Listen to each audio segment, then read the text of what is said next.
Y seguimos en el 10, estamos en vivo haciendo Alfil TV. Le damos la bienvenida a nuestro nuevo invitado, Pablo Sánchez Latorre, abogado constitucionalista y por supuesto el eje y el motivo de la invitación tiene que ver este reciente DNU, decreto de necesidad y urgencia de Javier Milei, del gobierno nacional. Y bueno, ¿cuáles serán las próximas implicancias para poder avalarlo y que pueda seguir su rumbo, al menos desde la intención del oficialismo? Bueno, en primer lugar, el texto constitucional prevé un trámite parlamentario, un trámite que está previsto para ver si puede esto avanzar. En principio es un decreto de necesidad y urgencia que es muy diferente, te diría inédito en la historia constitucional y democrática argentina. Digamos. ¿Por qué se distingue?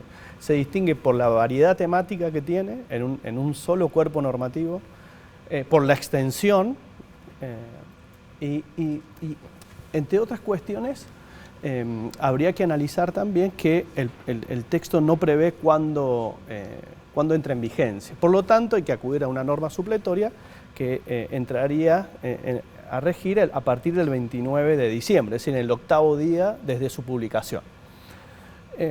Sin perjuicio de ello, el trámite parlamentario, hay una comisión, digamos, bicameral permanente que debiera constituirse porque se reglamentó esa facultad del Poder Ejecutivo, que es muy restrictiva. Digamos, evidentemente el estatuto de poder, ¿no?, que tiene la Constitución no quiere la cultura constitucional ni el estatuto republicano que un Poder Ejecutivo esté legislando. Pero claro, hay circunstancias extraordinarias que podrían justificar esta facultad legislativa del Poder Ejecutivo, ¿no? Las famosas emergencias que declara claro, el artículo 1. Claro, y ahí quiero ir. El 99, inciso 3 de la Constitución Nacional, en general le prohíbe al Ejecutivo legislar. Pero dice, pueden haber circunstancias excepcionales, extraordinarias, cuando el trámite no sea posible, cuando no sea discutir, que permita legislar con alguna veda muy específica en materia penal, en materia tributaria, en materia electoral o de regímenes de partido político. Pero a su vez tienen que emerger, tiene que estar manifiesto, claro, la situación de emergencia o de urgencia para poder justificar.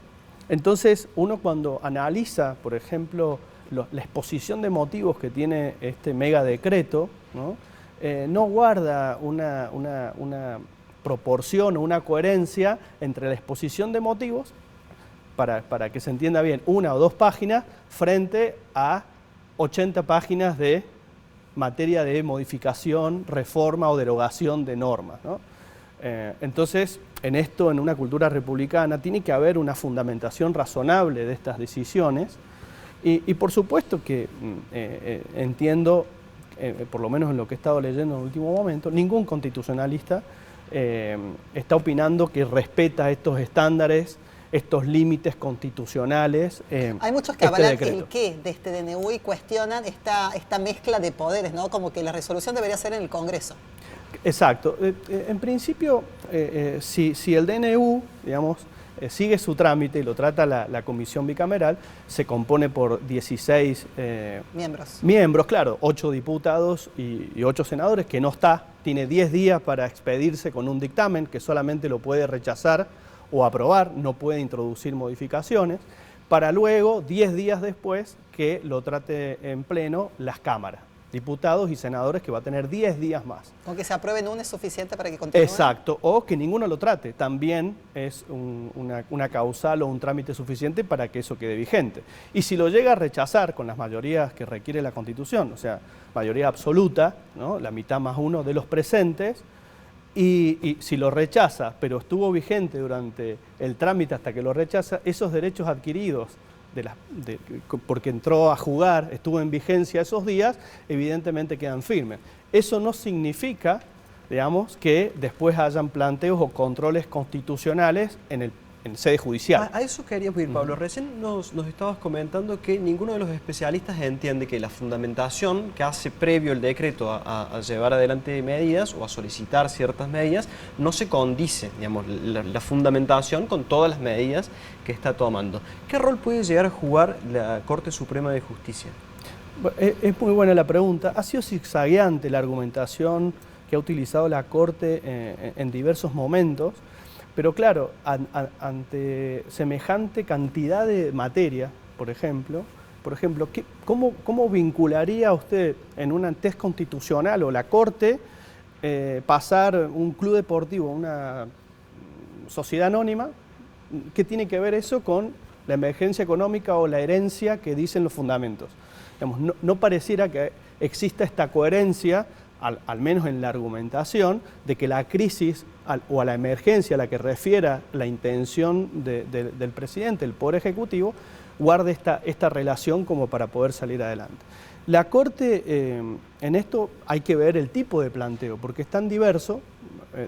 Recordar que el control que hace un juez, que puede ser a cualquier instancia. Segmentar, porque recién nos Claro. decías que la Comisión Bicameral no podía introducir cambios. ¿La Corte sí puede segmentar, decir tales artículos son inconstitucionales y tales otros no? Sí, sin perjuicio de eso, lo que hace la declaración de inconstitucionalidad no es derogar la norma, es para este caso, para este agravio, caso concreto.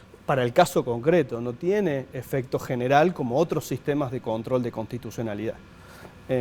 Entonces, lo maduro, digamos, lo que prevé el diseño, la arquitectura constitucional, es que esto se trate en las cámaras, que tenga un trámite parlamentario como cualquier ley. El decreto de necesidad de urgencia tiene el valor de cualquier ley y puede modificar o derogar cualquier ley, siempre y cuando se respeten, ¿sí?, las circunstancias excepcionales a las que refiere la misma Constitución. Con lo cual, esto realmente no se estaría dando, por lo menos a simple vista. Seguramente en ese caudal de normas haya algún acierto, pero eso no significa que se esté respetando las reglas constitucionales. Claro, se plantea que pase todo por el Congreso, si no estaríamos hablando, no sé, de un rey, de un emperador, todo un poco dictatorial. Dentro de este DNU tan amplio, ¿no? Me quedo con respecto a esta intención de modificar el Código Civil y que los contratos se paguen en moneda extranjera. ¿Qué implicancias tendría eso? Bueno, eso, como te digo, todavía, ¿qué puede suceder?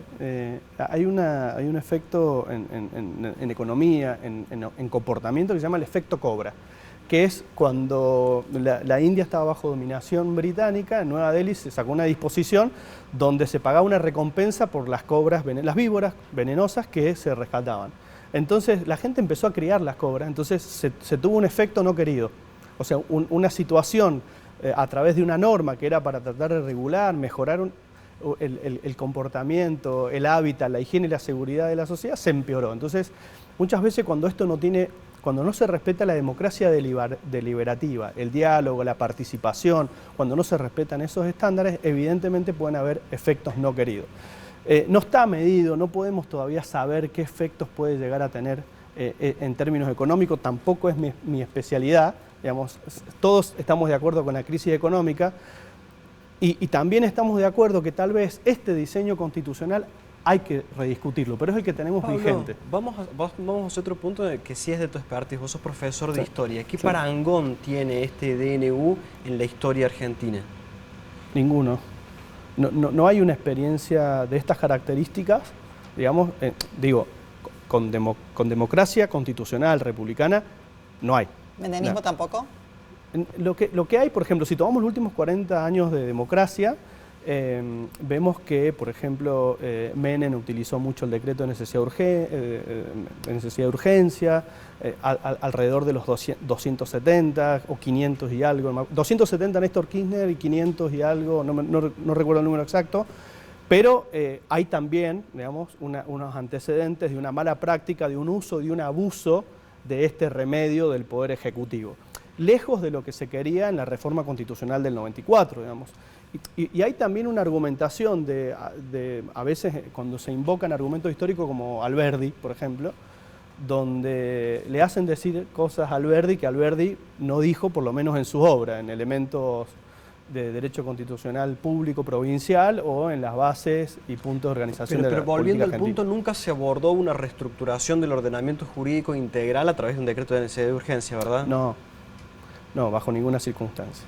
Y tampoco son circunstancias aparentemente avaladas por la mayoría de las bibliotecas. Por eso, en esta variopinta temática, digamos, no encontramos, haciendo una lectura rápida, como te digo, no encontramos una relación en todos los temas con la emergencia o que el trámite no se hubiese podido hacer en una de las cámaras, como cualquier trámite parlamentario de una ley común.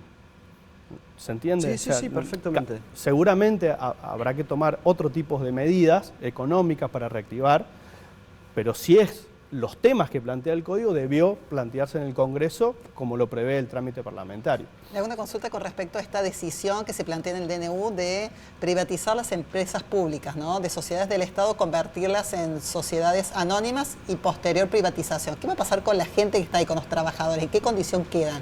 Bueno, todas esas incertidumbres, justamente lo que se está planteando, todas esas dudas, porque no ha habido un debate, no hay una argumentación, no se sabe qué va a pasar, y eso también es parte de un valor constitucional adquirido.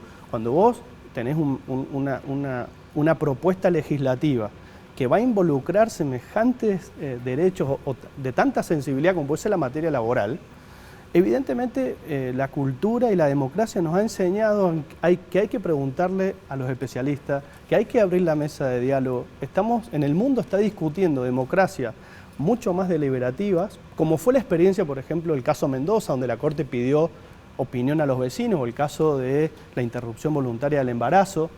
Esas prácticas donde los derechos son tan fundamentales, tan sensibles para la sociedad, la cultura constitucional está exigiendo otro tipo Pablo, de trámite, que es la participación de la sociedad. Te interrumpo porque nos tenemos que ir al corte, pero te hago una última cortita. En cuanto a las reformas laborales que plantea, ¿no afecta constitucionalmente el principio de no regresividad, lo que está decretando este DNU? Sin duda que sí, sin duda que sí. Vuelvo a repetir, es regresiva, no te podría asegurar que en todos los casos, porque no está medido el impacto. Comprendo. ¿Sí? No está medido el impacto. Igual el análisis que nosotros hacemos es que esta no es la vía constitucional o el trámite parlamentario previsto por la Constitución, no es sano para la democracia la vía elegida. Puede estar acertado, pero no es lo que prevé la Constitución. Comprendo, es un análisis formal. Te agradecemos muchísimo, por favor. Pablo. Gracias, a ustedes. es súper didáctico.